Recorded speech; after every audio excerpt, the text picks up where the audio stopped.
2 Kings 15. In the 27th year of Israel's king Jeroboam, Azariah, son of Amaziah, became king of Judah. He was 16 years old when he became king, and he reigned 52 years in Jerusalem. His mother's name was Jechaliah. She was from Jerusalem. Azariah did what was right in the Lord's sight, just as his father Amaziah had done. Yet the high palaces were not taken away. The people continued sacrificing and burning incense on the high places. The Lord afflicted the king, and he had a serious skin disease until the day of his death. He lived in quarantine. While Jotham, the king's son, was over the household, governing the people of the land, the rest of the events of Azariah's reign, along with all his accomplishments, are written in the historical record of Judah's kings. Azariah rested with his fathers and was buried with his fathers in the city of David. His son Jotham became king in his place. In the 38th year of Judah's king Azariah, Zechariah, son of Jeroboam, reigned over Israel in Samaria for 6 months. He did what was evil in the Lord's sight, as his fathers had done. He did not turn away from the sins of Jeroboam, son of Nebat, had caused Israel to commit. Shallum, son of Jabesh, conspired against Zechariah. He struck him down publicly, killed him, and became king in his place. As for the rest of the events of Zechariah's reign, they are written in the historical record of Israel's kings. The word of the Lord that he spoke to Jehu was, 4 generations of your sons will sit on the throne of Israel, and it was so. In the 39th year of Judah's king Uzziah, Shallum, son of Jabesh, became king. He reigned in Samaria a full month. Then Maham, son of Gadi, came up from Chisra to Samaria and struck down Shallum, son of Jabesh there. He killed him and became king in his place. As for the rest of the events of Shallum's reign, along with the conspiracy that he formed, they are written in the historical record of Israel's kings. At that time, starting from Tizah, Menahem attacked Tifsha, all who were in it, and its territory, because they wouldn't surrender. He ripped open all the pregnant women.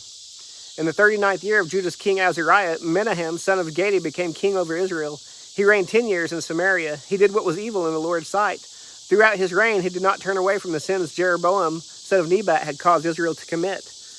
King Pul of Assyria invaded the land. So Menahem gave Pul 75,000 pounds of silver so that Pul would not support him to strengthen his grasp on the kingdom. Then Menahem exacted 20 ounces of silver from each of the prominent men of Israel to give to the king of Assyria. So the king of Assyria withdrew and did not stay there in the land. The rest of the events of Menahem's reign, along with all his accomplishments, are written in the historical record of Israel's kings.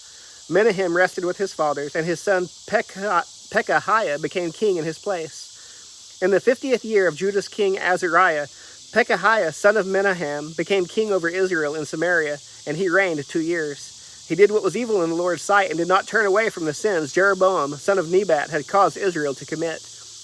Then his officer, Pekah, son of Remaliah, conspired against him and struck him down in Samaria at the citadel of the king's palace. With Argob and Ariah, there were 50 Gileadite men with Pekah. He killed Pekahiah and became king in his place. As for the rest of the events of Pekahiah's reign, along with all his accomplishments, they are written in the historical record of Israel's kings. In the 52nd year of Judah's king Azariah, Pekah, son of Remaliah, became king over Israel in Samaria, and he reigned 20 years. He did what was evil in the Lord's sight. He did not turn away from the sins Jeroboam, son of Nebat, had caused Israel to commit. In the days of King Pekah of Israel, King Tiglath-Pileser of Assyria came and captured Ijon, Abel-Beth-Maachah, Genoa, Kedesh, Hazor, Gilead, and Galilee, all the land of Naphtali, and deported the people to Assyria.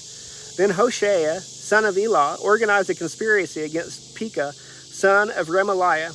He attacked him, killed him, and became king in his place in the 20th year of Jotham, son of Uzziah.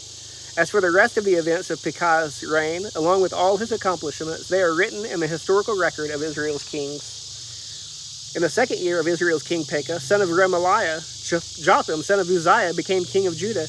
He was 25 years old when he became king, and he reigned 16 years in Jerusalem. His mother's name was Jerusha, daughter of Zadok.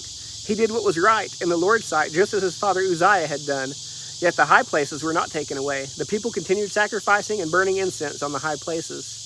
Jotham built the upper gate of the Lord's temple. The rest of the events of Jotham's reign, along with all his accomplishments, are written in the historical record of Judah's kings. In those days, the Lord began sending Aram's king Rezin and Pekah, son of Remaliah, against Judah.